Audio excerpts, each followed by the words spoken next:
ವೆನಿಜುವೆಲಾದಲ್ಲಿ Trump ಮಾಡೋದೇನು ನಾವೆಲ್ಲ ನೋಡಿದ್ವಿ. ಕಳೆದ ಆಲ್ಮೋಸ್ಟ್ 1.5 ತಿಂಗಳಲ್ಲಿ ಒಂದು 45 ಲಕ್ಷ ಅಂದ್ರೆ 4.5 ಮಿಲಿಯನ್ ಬ್ಯಾರೆಲ್ ಸ್ಟಾಕ್ ವೆನಿಜುವೆಲಾದಲ್ಲಿದೆ. ತಾವು ಉಪಯೋಗಿಸ್ಕೋತೀವಿ ಅಂತ ಅಮೆರಿಕನ್ ಕಂಪನಿಗಳು ಮುಂದೆ ಬರ್ತಾ ಇಲ್ಲ. ವೆನಿಜುವೆಲನ್ ಆಯಿಲ್ ಇದೆಯಲ್ಲ, ಅದು ನಮಗೆ ಗಲ್ಫ್ನಲ್ಲೋ ಅಮೆರಿಕಾದಲ್ಲೋ ಅಥವಾ ರಷ್ಯಾದಲ್ಲೋ ಸಿಗೋ ಆಯಿಲ್ ಇನ್ನಷ್ಟು ಹಗುರವಾದದ್ದಲ್ಲ. ಅದು ಮಂದಾಗಿರೋದ್ರಿಂದ ಪ್ರೋಸೆಸ್ ಮಾಡೋದು ಕಷ್ಟ. ಆ ಪ್ರೋಸೆಸ್ ಮಾಡೋ ಟೆಕ್ನಾಲಜಿಯನ್ನು ಕಲ್ತ್ಕೊಂಡಿರೋದು 3 ದೇಶಗಳು: America, China, India. Russian oil ನಮಗೆ ಸಿಗ್ತಾ ಇದೆಯಲ್ಲ, ಅದರಷ್ಟೇ ಕಡಿಮೆ ಬೆಲೆಗೆ ಅಥವಾ ಅದಕ್ಕಿಂತಲೂ ಕಡಿಮೆ ಬೆಲೆಗೆ ಸಿಗುತ್ತೆ. ಇನ್ಫ್ಯಾಕ್ಟ್ ರಷ್ಯಾದ ನಾವು ಪೂರ್ತಿಯಾಗಿ ನಿಲ್ಲಿಸಿಲ್ಲ. ಅದ್ರ ಜೊತೆಯಲ್ಲಿ ವೆನಿಜುವೆಲದ ಸಸ್ತಾ ಆಯಿಲ್ ನಮಗೆ ಬಂದರೆ ನಮಗೆ 2 ಕಡೆಯಿಂದಲೂ ಲಾಭ ಅಲ್ವಾ? ಟ್ರಂಪ್ ಹೇಳಿದ ಮಾತನ್ನ ನಂಬೋದಕ್ಕಾಗೋದಿಲ್ಲ. ಟ್ರಂಪ್ ಇವಾಗ ಅಡಕತ್ರೆಯಲ್ಲಿ ಸಿಕ್ಕದಂಥ ವ್ಯಕ್ತಿ ಆಗಿಬಿಟ್ಟಿದ್ದಾರೆ. ನಮಸ್ಕಾರ. ಅಮೆರಿಕದ ಅಧ್ಯಕ್ಷ ಡೊನಾಲ್ಡ್ ಟ್ರಂಪ್ ಒಂದು ಟ್ವೀಟ್ ಅನ್ನ ಮಾಡಿದ್ರು. ಏನು ಅಂತ ಹೇಳಿದ್ರೆ, ಪ್ರಧಾನಿ ನರೇಂದ್ರ ಮೋದಿ ರಷ್ಯಾದಿಂದ ತೈಲವನ್ನ ಖರೀದಿಸೋದನ್ನ ನಿಲ್ಲಿಸಿದ್ದೇನೆ ಅಂತ ಹೇಳಿದ್ದಾರೆ ಅಂತ ಹೇಳಿ ಒಂದು ಟ್ವೀಟ್ ಅನ್ನ ಮಾಡಿದ್ರು. ಆದ್ರೆ ಇದೇ ಮಾತನ್ನ ಟ್ರಂಪ್ 6 ತಿಂಗಳ ಹಿಂದೆನೆ ಹೇಳಿದ್ರು. ಹಾಗಾದ್ರೆ ಇದರಲ್ಲಿ ಯಾವ್ದು ನಿಜ? ಮೋದಿಯವರು ನಾವು ರಷ್ಯಾದಿಂದ ತೈಲವನ್ನ ಖರೀದಿಸೋದನ್ನ ನಿಲ್ಲಿಸಿದ್ದೀವಿ ಅಂತ ಅವತ್ತೇ ಹೇಳಿದ್ರೆ, ಈಗ ಮತ್ತೆ ಯಾಕೆ ಟ್ರಂಪ್ ಅದೇ ಮಾತನ್ನ ಹೇಳಬೇಕಾಗಿತ್ತು? ಸೊ ಇಲ್ಲಿ ಟ್ರಂಪ್ ಹೇಳ್ತಾ ಇರೋದು ಸುಳ್ಳು.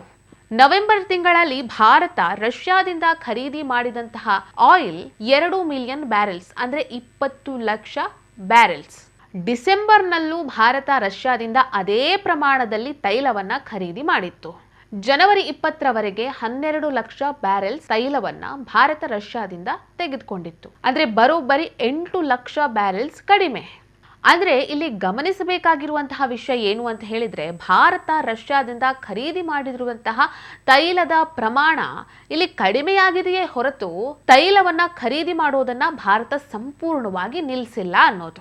ನೋಡಿ, ಜನವರಿನಲ್ಲಿ ಏನಾಯ್ತು, ಅದು ವೆನಿಜುವೆಲಾದಲ್ಲಿ ಟ್ರಂಪ್ ಮಾಡೋದೇನು ನಾವೆಲ್ಲ ನೋಡಿದ್ವಿ.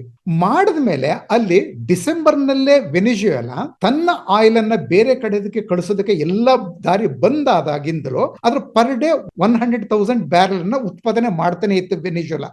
ಅದೆಲ್ಲವೂ ಸಹ ಒಟ್ಟಾಗಿ ಸೇರ್ಕೊಂಡಿದೆ. ಈಗ ಕಳೆದ ಆಲ್ಮೋಸ್ಟ್ 1.5 ತಿಂಗಳಲ್ಲಿ ಒಂದು 45 ಲಕ್ಷ ಅಂದ್ರೆ 4.5 ಮಿಲಿಯನ್ ಬ್ಯಾರೆಲ್ ಸ್ಟಾಕ್ ವೆನಿಜುವೆಲಾದಲ್ಲಿದೆ. ಅದನ್ನ ಚೈನಾಗೆ ಕೊಡೋದಕ್ಕೆ ವೆನಿಜುವೆಲಾನು ರೆಡಿ ಇಲ್ಲ, ಅಮೆರಿಕನು ರೆಡಿ ಇಲ್ಲ.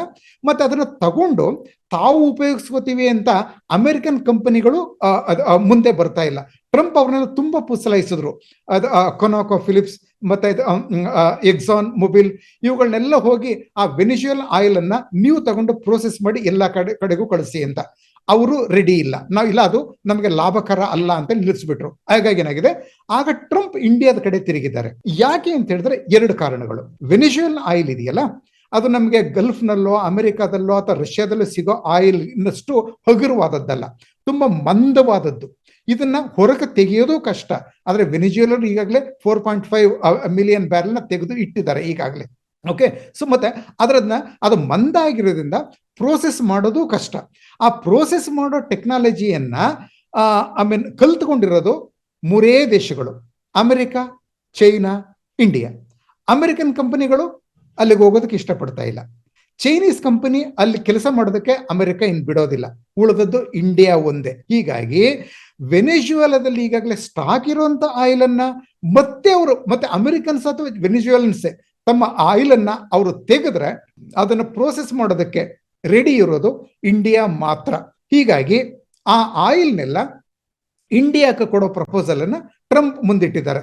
ಇದು ನಮಗೂ ಒಳ್ಳೇದು. ಅಂದ್ರೆ ಅದು ರಷ್ಯನ್ ಆಯಿಲ್ ನಮಗೆ ಸಿಗ್ತಾ ಇದೆಯಲ್ಲ, ಅದರಷ್ಟೇ ಕಡಿಮೆ ಬೆಲೆಗೆ ಅಥವಾ ಅದಕ್ಕಿಂತಲೂ ಕಡಿಮೆ ಬೆಲೆಗೆ ಸಿಗುತ್ತೆ. ನಮ್ಮ ಪಾಲಿಸಿ ಏನು? ಜಯಶಂಕರ್ ಸುಮಾರು 3.5 ವರ್ಷಗಳ ಹಿಂದೆ ಯುರೋಪ್ ಹಾರ್ಟ್ ಆಫ್ ಯುರೋಪ್ನಲ್ಲಿ ನಿಂತ್ಕೊಂಡು ಹೇಳಿದ್ರು, ನನ್ನದು ಪರ್ ಕ್ಯಾಪಿಟಲ್ ಇನ್ಕಮ್ ನನ್ನ ಜನರದ್ದು ಜಸ್ಟ್ $2,000, ನಿಮ್ಮಲ್ಲಿ $60,000 ಇದೆ. ಆಗ್ಲೂ ನೀವು ಚೀಪ್ ವಸ್ತುಗಳನ್ನ ನೋಡ್ತೀರಿ.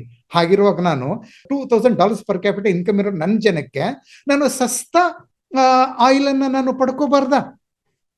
ಅದನ್ನ ರಷ್ಯನ್ ಅನ್ನು ಕೊಡ್ತಾ ಇದೆ, ತಗೋತಾ ಇದ್ದೀನಿ. ಜಯಶಂಕರ್ ಹೇಳಿದ್ರು, ಅದನ್ನ ನಾವು ನೆನಪಿಸ್ಕೊಳ್ಳೋಣ. ಅದಕ್ಕಿಂತಲೂ ಸಸ್ತಾ ಆಯಿಲ್ ನಮಗೆ ವೆನಿಜುವೆಲಾದಿಂದ ಬಂದ್ರೆ ಅಲ್ಲಿಂದ ತಗೊಳ್ಳೋದ್ರಲ್ಲಿ ನಾವು ತಪ್ಪೇನು? ಮತ್ತೆ ಇನ್ಫ್ಯಾಕ್ಟ್ ರಷ್ಯಾದ ನಾವು ಪೂರ್ತಿಯಾಗಿ ನಿಲ್ಲಿಸಿಲ್ಲ. ಅದ್ರ ಜೊತೆಯಲ್ಲಿ ವೆನೆಜುವೆಲನ್ ಸಸ್ತಾ ಆಯಿಲ್ ನಮಗೆ ಬಂದ್ರೆ ನಮಗೆ ಎರಡು ಕಡೆಯಿಂದಲೂ ಲಾಭ ಅಲ್ವಾ. ಹೀಗಾಗಿ ಇದು ಇಂಡಿಯಾ ಅಂದ್ರೆ ಮತ್ತೆ ನಾನು ಒಂದು ನಟ್ಶೆಲ್ ನನ್ನ ಮಾತನ್ನ ಹೇಳೋದು, ಟ್ರಂಪ್ ಹೇಳದ ಮಾತನ್ನ ನಂಬೋದಕ್ಕಾಗೋದಿಲ್ಲ. ಇಂಡಿಯಾ ರಷ್ಯನ್ ಆಯಿಲ್ ಇಂಪೋರ್ಟ್ ಅನ್ನ ನಿಲ್ಲಿಸಿಲ್ಲ, ಕಡಿಮೆ ಮಾಡಿದೆ. ಕಡಿಮೆ ಆಗಿದೆಲ್ಲ, ಕೊರತೆಯನ್ನು ತುಂಬ್ಕೋತಾ ಇರೋದು ವೆನೆಜುವೆಲನ್ ಆಯಿಲ್ ಇಂದ.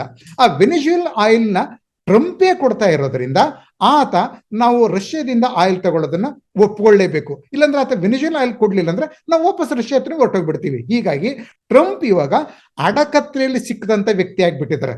ಒಂದು, ನಮ್ಮನ್ನು ರಷ್ಯನ್ ಆಯಿಲ್ ಪರ್ಚೇಸ್ ಮಾಡೋದಕ್ಕೆ ಕಂಪ್ಲೀಟ್ ಅವಕಾಶ ಕೊಟ್ಟು ಬಿಡಬೇಕು, ಇಲ್ಲ ನಾವು ನಿಲ್ಲಿಸಬೇಕು ಅಂತ ಹೇಳಿದ್ರೆ ಅಥವಾ ಕಡಿಮೆ ಮಾಡಬೇಕು ಅಂತ ಹೇಳಿದ್ರೆ ವೆನೆಜುವೆಲ್ ಆಯಿಲ್ ಅನ್ನ ಅದಕ್ಕಿಂತಲೂ ಸಸ್ತಾಗಿ ನಮಗೆ ಕೊಡಬೇಕು. ಇದೇನಾಗಿದೆ ಈ ವಿಷಯದಲ್ಲಿ ಇಂಡಿಯಾದು ಅದಂತ ವಿನ್ ವಿನ್ ಸಿಚುವೇಶನ್ ಅಂತ ನಾನು ಹೇಳ್ತೀನಿ. ಇದು ಈ ಲೆಕ್ಕದಲ್ಲಿ ತಗೊಂಡ್ರೆ, ಈ ಆಯಿಲ್ ವಿಷಯದಲ್ಲಿ ತಗೊಂಡ್ರೆ ಆಯ್ತಾ, ನಾವು ವಿ ಆರ್ ಬೆಟರ್ ಪ್ಲೇಸ್. ನಾವು ನೋಡಿದ್ರಲ್ವಾ, ಪ್ರೊಫೆಸರ್ ಪ್ರೇಮಶೇಖರ ಅವರ ಪ್ರಕಾರ ಟ್ರಂಪ್ ಈಗ ಅಡಕತ್ತರಿಯಲ್ಲಿ ಸಿಲುಕಿದ್ದಾರೆ. ಭಾರತ ಏನೋ ರಷ್ಯಾದಿಂದ ತೈಲವನ್ನ ಖರೀದಿ ಮಾಡೋದನ್ನ ಕಡಿಮೆ ಮಾಡಿಕೊಂಡಿದೆ. ಈ ಕಡಿಮೆಯಾಗಿರೋದನ್ನ ಭಾರತ ತುಂಬಿಕೊಳ್ತಾ ಇರೋದು ವೆನೆಜುವೆಲನ್ ಆಯಿಲ್ ಇಂದ. ಈ ಆಯಿಲ್ ಅನ್ನ ಟ್ರಂಪೇ ಕೊಡ್ತಾ ಇರೋದ್ರಿಂದ ಭಾರತಕ್ಕೆ ಟ್ರಂಪ್ ಕಡಿಮೆ ವೆಚ್ಚದಲ್ಲಿ, ಕಡಿಮೆ ಹಣದಲ್ಲಿ ಈ ಆಯಿಲ್ ಅನ್ನ ನೀಡಬೇಕಾಗತ್ತೆ.